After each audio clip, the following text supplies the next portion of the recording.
ॐ नमः सत्यं चिदानन्दं शिवं नमः ॐ नमः पूर्णं परं ब्रह्मं सर्वं नमः ॐ तत्सत्। परम ब्रह्म परमात्मा के अंशों मनुष्य शरीरधारी प्रिय जिज्ञासु जीवात्मा, ब्रह्मनिष्ठ ज्ञान पिपासु श्रद्धालु, शिवमस्तु शुभमस्तु। अब हम वीडियो नंबर 8 का प्रारंभ करते हैं। इससे पूर्व वीडियो नंबर 7 के अंतर्गत हमने आत्मा के स्वरूप के बारे में, ईश्वर भगवान अवतारों के बारे में तथा सिद्धियों के बारे में बताया था। अब हम इस वीडियो नंबर 8 के अंतर्गत सिद्धों के बारे में बताते हुए इसका प्रारंभ करते हैं।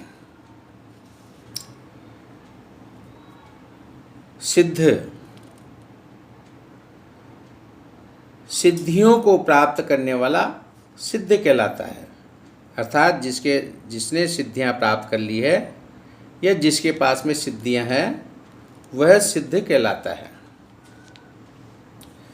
सिद्ध 2 प्रकार के होते हैं, एक जन्म के, दूसरे हैं जन्म के बाद वाले बने सिद्ध। वे महात्मा जिन्होंने पूर्व जन्म में अपने कठोर तप व्रत योग या अन्य साधनों से सिद्धियां तो प्राप्त कर ली थी, लेकिन किन्हीं कारणों से उनका सुख या भोग नहीं कर पाए, उनको भोगने के लिए दूसरा जन्म लेना पड़ता है।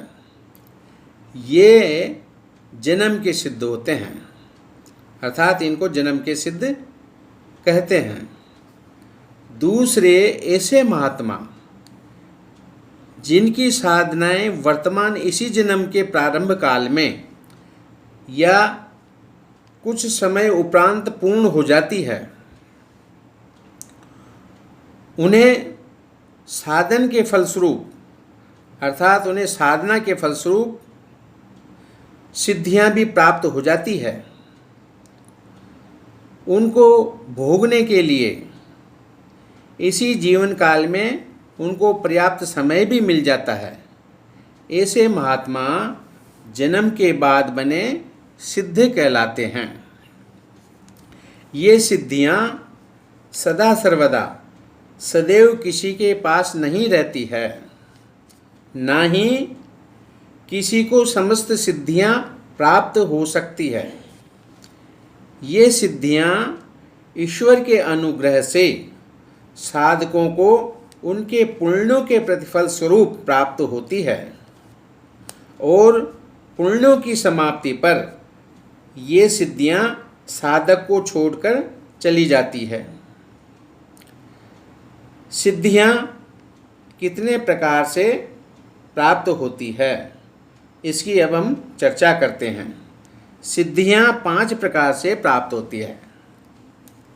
पहली जन्म से, दूसरी औषधि से या दिव्य रसायन से प्राप्त होने वाली सिद्धि, तीसरी है मंत्र से, चौथी तप के द्वारा, पांचवी समाधिजन्य सिद्धियां होती है जो योगियों को प्राप्त होती है।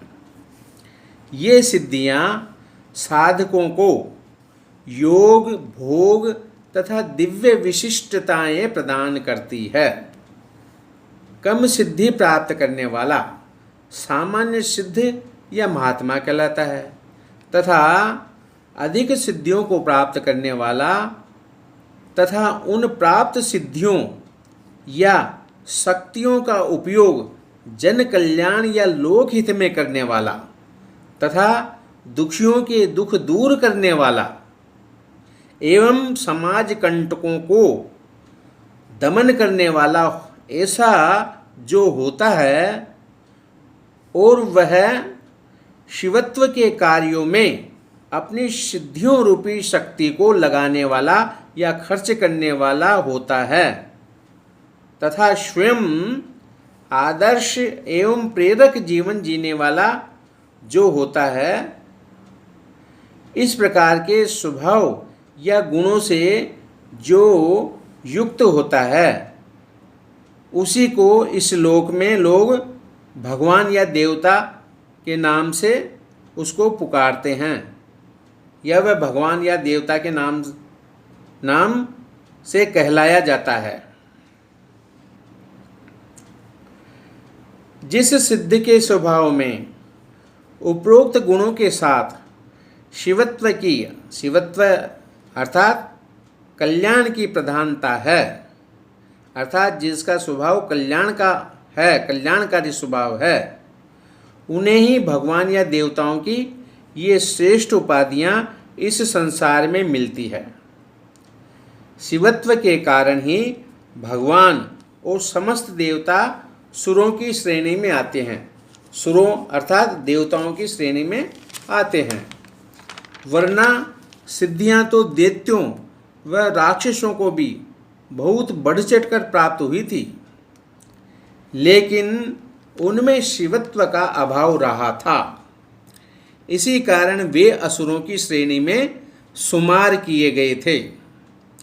शिवत्व के अभाव में ये असुर अपनी सिद्धि शक्तियों का उपयोग जन कल्याण के विपरीत लोगों को मारने में, सताने में, जलाने में या अन्य प्रकार से यातना देने में ही करते थे, जो कि ये असुर स्वभाव के लक्षण कहे जाते हैं। अब हम इस प्रकरण को यहाँ पर विराम करते हुए तथा देवों के बारे में हम आगे भाव संबंधों के प्रसंगों में इन देवों के बारे में चर्चा करेंगे, क्योंकि हमने अगली वीडियो के अंतर्गत ईश्वर भगवान और अवतारों के बारे में चर्चा की, लेकिन देवों के बारे में हमने चर्चा नहीं की। अतः हम देवों के बारे में आगे भाव संबंधों के प्रसंगों में उनकी चर्चा करेंगे। देवी पुराण में लिखा है कि द्वापर युग के 5000 वर्ष बीतने के पश्चात न धर्म, न मंत्र, न देव, न तीर्थ, न यज्ञादिक इन किसी में भी कोई सामर्थ्य या शक्ति रह जाएगी, क्योंकि ये सब यहाँ से पलायन कर जाएंगे। तभी इनका अस्तित्व अवशेष मात्र तथा एक विषहीन दंत वाले सर्प के समान रह जाएगा। जबकि इस समय द्वापर युग के उपरांत 5000 वर्ष से ऊपर सैकड़ों वर्ष व्यतीत हो चुके हैं। अतः आज के इस समय काल में देवी पुराण में वेद व्यास जी का लिखा सिद्ध व स्पष्ट प्रतीत हो रहा है। उक्त सभी तथ्यों पर विचार करने पर आज के प्रचलित समय में जीवात्मा के श्रेय या कल्याण का एक ही मार्ग शेष बचा है। वही सर्वश्रेष्ठ मार्ग ज्ञान का मार्ग है, जो आत्मा परमात्मा की प्राप्ति का मार्ग है, जिसे मोक्ष कहा जाता है, जिसकी प्राप्ति करना जीवात्मा का सनातन धर्म भी है। जीवात्मा की पूर्णता ब्रह्म या मोक्ष प्राप्ति है, न कि सिद्धियां या सिद्धियों से प्राप्त ऐश्वर्य। ये सब तो मोक्ष मार्ग की बाधाएं हैं, ना तो सदा ये किसी के पास रहती है, ना ही इनसे अमृतत्व की प्राप्ति होती है। मोक्ष पद सभी काल युग और माया से परे का विषय है। उस परम पद तक इनकी पहुंच ही नहीं है। यहाँ तक कि पुराणों में ब्रह्मा, विष्णु, शंकर आदि का भी आयु प्रमाण दिया गया है। ये भी सदैव बने नहीं रहते हैं। इनकी आयु या कार्यकाल समाप्त होने पर इनके स्थान पर अन्य महातपोपोत पुण्य आत्माएं इन पदों को धारण करती है, अर्थात ईश्वर उनको इन पदों से पुनः इन पर पदासीन कर देते हैं। इसी प्रकार अन्य सभी देवताओं के पद भी ईश्वर के द्वारा देवों के पद नाम से, ईश्वर के द्वारा उन देवों के पद नाम से अन्य महापुण्य आत्माओं के द्वारा पुनः भर दिए जाते हैं। स्थायी पद मोक्ष का है। स्थायी पद मोक्ष का है। वह सर्वोपरि तथा सदा सर्वदा का आनंद का स्रोत है। मोक्ष को ब्रह्म पद माना गया है और ब्रह्म का स्वरूप परमानंद वाला है। लेकिन सांसारिक लोगों का आनंद कुछ दूसरे ही प्रकार का है। या तो वे सांसारिक आनंद के अतिरिक्त या आगे बढ़कर, उससे आगे बढ़कर अन्य किसी आनंद को जानते ही नहीं हैं। उनकी संपूर्ण जीवनचर्या तो केवल सांसारिक सुखों के प्राप्ति के उपक्रमों में ही व्यतीत हो जाती है। अतः हमें यहाँ यथार्थ आनंद तथा अन्य सांसारिक सुखों के बारे में, जिन्हें सांसारिक लोग आनंद मानते हैं, उनके बारे में, उनके भेदों के बारे में समझना आवश्यक हो जाता है। आनंद। संसार में 4 प्रकार के आनंद हैं। प्रथम आनंद मोक्ष प्राप्ति का या ब्रह्म पद वाला आनंद है। दूसरा पौराणिक मुक्ति का आनंद। तीसरा सांसारिक भाव एवं संबंधों का आनंद। चौथा समृद्ध्यानंद अर्थात धन ऐश्वर्य का आनंद, ये चौथा आनंद है। प्रथम आनंद मोक्ष प्राप्ति का ब्रह्म पद वाला आनंद है। संसार के समस्त प्राणी आनंद को चाहते हैं एवं आनंद से ही रहना चाहते हैं, अर्थात आनंद से ही अपना जीवन गुजारना चाहते हैं। लेकिन यथार्थ रूप में जीवात्मा जिस आनंद को चाहती है और जो यथार्थ का आनंद है, उसे सामान्य लोग जान ही नहीं पाते हैं। वे संसार के सुख या इंद्रियों के भोगों को ही आनंद मान बैठे हैं, जबकि आनंद एकमात्र परमात्मा में है। आनंदम ब्रह्म, ऐसा शास्त्र कहता है, अर्थात आनंद ही ब्रह्म है। अयम आत्मा ब्रह्म, अर्थात यह आत्मा ही ब्रह्म स्वरूप है। तात्पर्य यह है कि यह आत्मा जो हमारे अंतस्थ में है और बाहर भी है, जो हमारी आत्मा है, यही आनंद स्वरूप है और यही ब्रह्म स्वरूप है। मनुष्य स्वभाव से ही आनंद चाहता है। क्यों चाहता है? क्योंकि वह अर्थात जीवात्मा स्वयं आनंद स्वरूप ब्रह्म का ही अभेद्य अंश है, अर्थात परमात्मा ब्रह्म का ही वह अभेद्य अंश या हिस्सा है। अतः स्वाभाविक रूप से अंश अपने अंशी को ही चाहता है और सदैव उससे मिलने या उसे प्राप्त करने को सदा आतुर बना रहता है।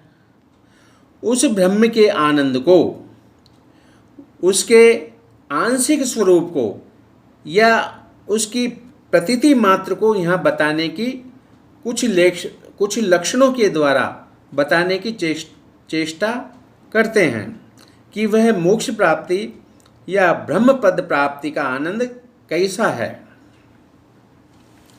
बताते हैं कि उसका प्रथम लक्षण है आनंद है पूर्णता का।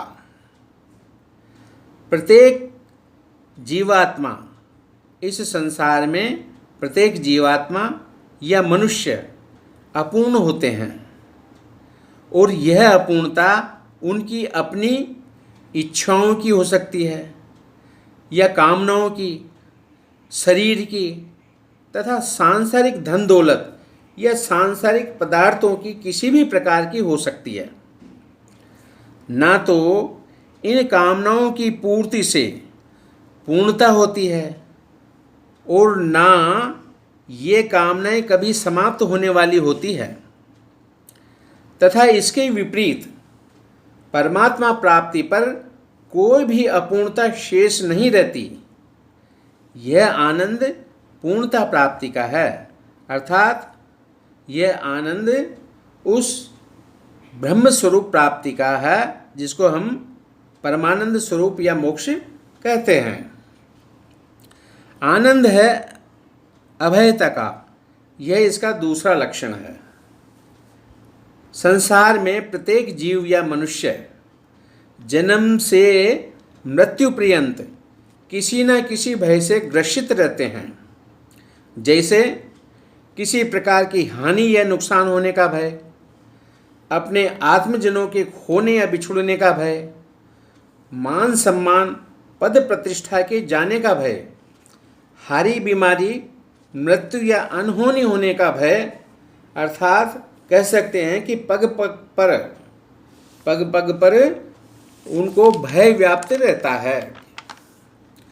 आनंद ब्रह्म की प्राप्ति पर जीवात्मा को कोई भय व्याप्त नहीं होता है, वह परमात्मा स्वरूप होकर अभय हो जाता है।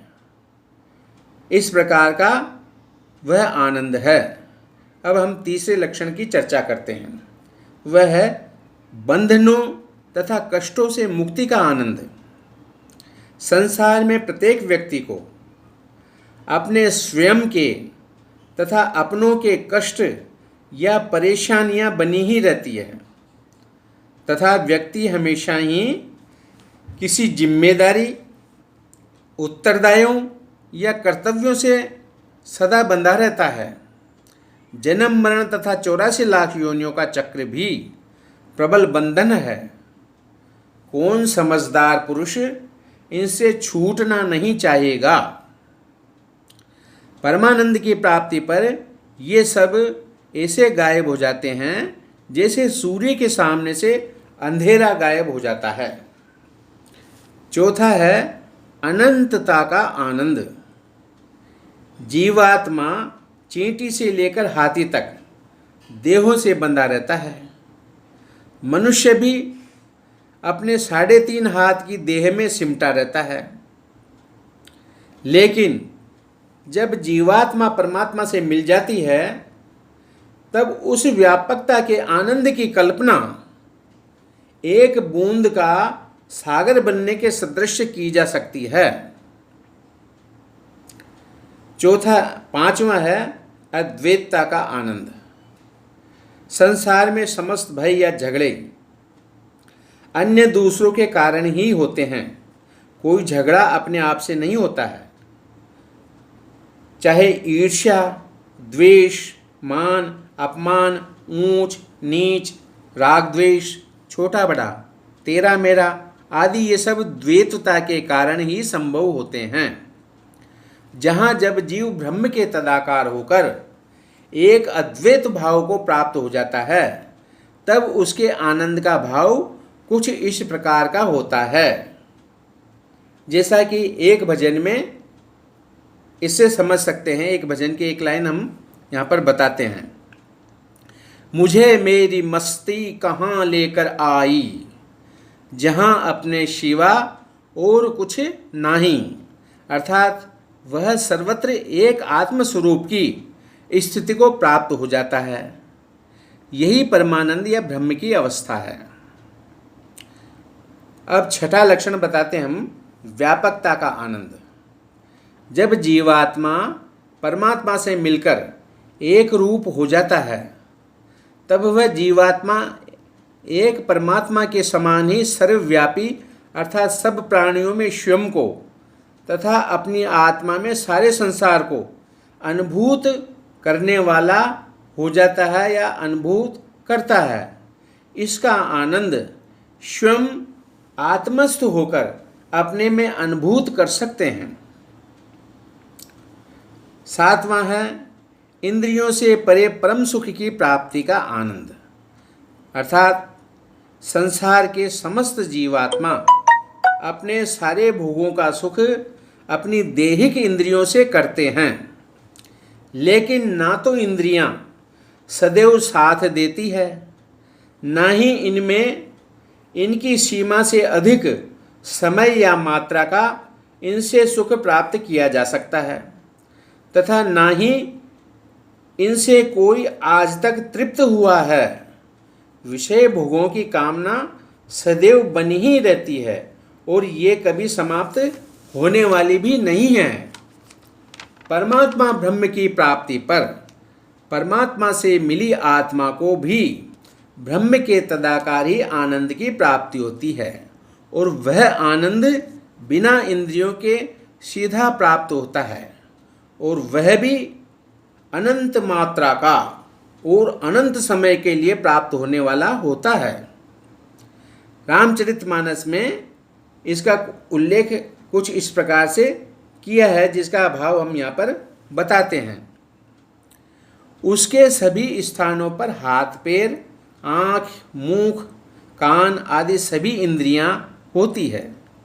वह बिना पैर के चलने वाला, बिना हाथ के सभी कर्म करने वाला, बिना आँख के देखने वाला तथा बिना कान के सुनने वाला है, तथा बिना मुख के सकल रसों को भोगने वाला, तथा बिना वाणी के भली प्रकार से अच्छा वक्ता, अच्छा बोलने वाला, वह बिना इंद्रियों के सभी गुणों और विषयों को जानने वाला और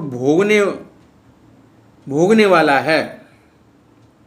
उसकी तथा इस प्रकार की महिमा को कोई मानव बखान नहीं कर सकता, अर्थात उसमें इतना सामर्थ्य नहीं है कि उसके उस परमानंद के सुख का कोई बखान कर सके। हमने जो यहाँ पर ये लक्षण बताए हैं वह उसके मात्र थोड़ी सी वानगी है। इसी प्रकार परम शांति तथा अनश्वरता के आनंद की स्वयं कल्पना करें। यह मोक्ष का आनंद है, जो ना तो यहाँ के लोकों में ही प्राप्त होता है, ना ही स्वर्गादिक देवलोकों में मरने के बाद में इनसे प्राप्त किया जा सकता है। अतः इसे परमानंद या ब्रह्मानंद कहा गया है, जो जीवात्मा का यथार्थ, सच्चा और सनातन और स्वयं का आनंद है। इस परम आनंद की प्राप्ति का मार्ग संसार से हटकर तथा विपरीत है। अब हम उस आनंद की प्राप्ति के कुछ साधन के बारे में यहाँ पर, या तरीके के बारे में यहाँ पर उसकी चर्चा करते हैं। कामनाओं ने जिनका ज्ञान हरण कर लिया है, वह मूढ़ बुद्धि अपनी आत्मा को छोड़कर अन्य देवताओं का पूजन या आराधन करता है। कहने का तात्पर्य यह है कि केवल कामनाओं से युक्ति, अर्थात सांसारिक लोग ही सांसारिक कामनाओं के लिए अन्य देवी देवताओं का पूजन करते हैं या उनकी आराधना करते हैं, किनको? अपनी आत्मा को छोड़कर अन्य देवताओं का पूजन आराधन करते हैं। वे मूढ़ बुद्धि प्राणी कहे जाते हैं, जबकि आनंद प्राप्ति का मार्ग अंतस्थ का मार्ग है, जिसमें प्रवेश ज्ञान वैराग्य के राह पर चलने पर होता है। अर्थात उसमें प्रवेश का मार्ग एक ही है, ज्ञान का मार्ग। ज्ञान और वैराग्य की राह पर चलकर इस अवस्था को प्राप्त किया जा सकता है। ज्ञान वैराग्यवान व्यक्ति को 6 संपदा या योग्यताएं प्राप्त होती है। ये ज्ञान वैराग्यवान व्यक्ति को 6 संपदा या योग्यता जो प्राप्त होती है, उनके नाम इस प्रकार से हैं। पहला है शम, दूसरा है दम, तितिक्षा, तीसरा, चौथा उप्रति, पांचवा श्रद्धा, और छठा है समाधान। अब इनका हम यहाँ पर इनका थोड़ा थोड़ा अर्थ भी बता देते हैं। शम अर्थात मन के संकल्प विकल्प या विचारों की श्रृंखला का शांत होना। तात्पर्य मन का शांत होना, मन का शांत और सरल होना, यही सम कहलाता है। दम अर्थात इंद्रियों को उनके विषयों में प्रवृत्त होने से रोकना, यह दम कहलाता है। तितिक्षा अर्थात शम अथवा दम करने के दौरान उठने वाले या होने वाले कष्टों या अन्य प्रकृति जन कष्टों को साधना के पथ में सहन करना, उनसे अर्थात उन कष्टों से विचलित नहीं होना, बल्कि उन्हें धैर्यपूर्वक सहन करना और अपनी साधना अविचलित रूप से बनाए रखना, इसको तितिक्षा कहते हैं। उपरति सांसारिक विषयों या पदार्थों से, सांसारिक विषयों या अन्य पदार्थों से अरुचि या वैराग्य का होना उपरति कहलाता है। श्रद्धा श्रद्धा है अपनी आत्मा के प्रति पूर्ण निष्ठा होना, उसे जानने की जिज्ञासा व दृढ़ लगाव का होना, यह श्रद्धा कहलाती है। समाधान समाधान होता है मन या बुद्धि को परमात्मा में स्थिर करना, अर्थात अपनी बुद्धि को परमात्मा में एक निष्ठ करना या परमात्मा में समाहित करना, परमात्मा में विलीन करना, इसका अभ्यास है जो पूर्णता तक जारी रखना चाहिए। जब आत्मा परमात्मा में एकाकार या उसके तदर्थ अनुभूत होने लगे, वह अवस्था समाधान की होती है। इन उपयुक्त गुणों या साधनों से संपन्न योगी सभी प्रकार की ममता आसक्ति से रहित होकर शुद्धांतकरण की अवस्था में ही आनंद स्वरूप ब्रह्म में एक ही भाव की प्राप्ति के योग्य होता है। अर्थात जो ज्ञान वैराग्य के मार्ग पर चलता है उसे शम दम तितिक्षा श्रद्धा समाधान जैसी ये 6 संपदाएं प्राप्त होती है और इनसे उस साधक का अंतःकरण शुद्ध होता है। उस अंतःकरण की अवस्था में ही उसे आनंद स्वरूप ब्रह्म की प्रतीति होती है तथा उसे एक ही भाव करने के लिए उसके अंतर्गत ऐसी योग्यता उसको प्राप्त होती है। अब हम दूसरा आनंद है जो पौराणिक मुक्ति का आनंद है, इसकी चर्चा करते हैं। जैसा कि हमने 4 प्रकार के आनंद बताए थे। एक तो है ब्रह्मानंद का या मोक्ष स्वरूप आनंद, दूसरा है पौराणिक मुक्ति का आनंद, तीसरा था सांसारिक भाव संबंधों का आनंद और चौथा था समृद्धि आनंद अर्थात धन दौलत का आनंद। तो हमने ये यहाँ पर जो ब्रह्मानंद वाला या परम पद वाला आनंद जिसको हम मोक्ष प्राप्ति का आनंद कहते हैं, उसकी हमने यहाँ पर विवेचना की। अब हम यहाँ पर पौराणिक मुक्ति के आनंद के बारे में बताते हैं। यह आनंद मृत्यु उपरांत परलोक में प्राप्त होने वाला सुख है। यहाँ के सुखों तथा परलोक के सुखों में कोई खास ज़्यादा अंतर नहीं है, क्योंकि यहाँ जो सुख इंद्रियों या देहों के द्वारा भोगा जाता है वही सुख यहाँ की भांति वहाँ पर भी इंद्रियों या देहों के द्वारा ही भोगा जाता है। फर्क केवल इतना होता है, यहाँ के आनंद में और वहाँ के आनंद में फर्क केवल इतना होता है कि यहाँ पर इन सुखों को पार्थिविक देह अर्थात जो हमारी ये पंचभौतिक देह है इसके द्वारा और इनकी इंद्रियों के द्वारा हम इस संसार के सुख को भोगते हैं, तथा वहाँ पर अर्थात दिव्य लोकों में मृत्यु उपरांत जाने पर उन लोकों के अनुरूप प्राप्त होने वाली दिव्य देह से यही सुख भोगते हैं। वहाँ पर भी उन दिव्य देहों में भी मन इंद्रियां होती है जिनके द्वारा यहाँ की भांति हम वहाँ पर भी वहाँ के सुखों को भोगते हैं। इन्हें पौराणिक सुख या मुक्ति का नाम दिया गया है,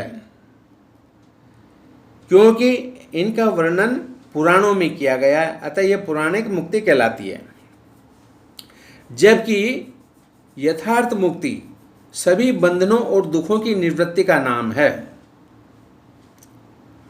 जो सुख जीवात्मा को परलोक में प्राप्त होते हैं, अर्थात मृत्यु उपरांत जो पौराणिक सुखों को प्राप्त करता है, वह भी तभी तक प्राप्त होते हैं जब तक कि जीवात्मा के पुण्य शेष बने रहते हैं, और जब पुण्य क्षीण या समाप्त हो जाते हैं तो उस जीवात्मा को पुनः यहीं पृथ्वी लोक पर जन्मने मरने के लिए विभिन्न योनियों में छोड़ दिया जाता है।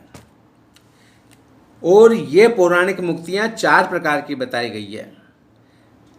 प्रथम है सायुज्य मुक्ति, दूसरी का नाम है सामीप्य मुक्ति, और तीसरी है सारूप्य मुक्ति, चौथी साष्टर्य मुक्ति। यान्ति देवव्रता देवान् पितॄन् यान्ति पितृव्रता भूतानि यान्ति भूतेजा यान्ति मध्या जिनोपि माम। अर्थात देवों को पूजने वाले देवलोक में, पितरों को पूजने वाले पितृलोक में जाते हैं, भूतों को पूजने वाले भूतों के लोक में जाते हैं, तथा श्री कृष्ण कहते हैं कि मुझे पूजने वाले मेरे लोक में अर्थात गोलोक को प्राप्त होता है। अब हम सायुज्य मुक्ति को प्राप्त होने वाला सुख के बारे में बताते हैं कि वो किस प्रकार की होती है। तो सायुज्य मुक्ति को प्राप्त करने वाला मरने के उपरांत अपने इष्ट देव के लोक में जाकर उस लोक के सुखों को भोगता है, अर्थात वह उस लोक की प्रजा बन जाता है और उस लोक के सुखों को भोगता है। और दूसरी है सामीप्य मुक्ति। जिसको सामीप्य मुक्ति प्राप्त होती है वह जीवात्मा मरने के उपरांत अपने इष्ट देव के लोक में जाकर उन इष्ट देव का या भगवान का गण या परिचारक बनकर उनकी सेवा तथा उनके भोगों का सुख प्राप्त करता है। यह सामीप्य मुक्ति कहलाती है। तीसरी है सारूप्य मुक्ति।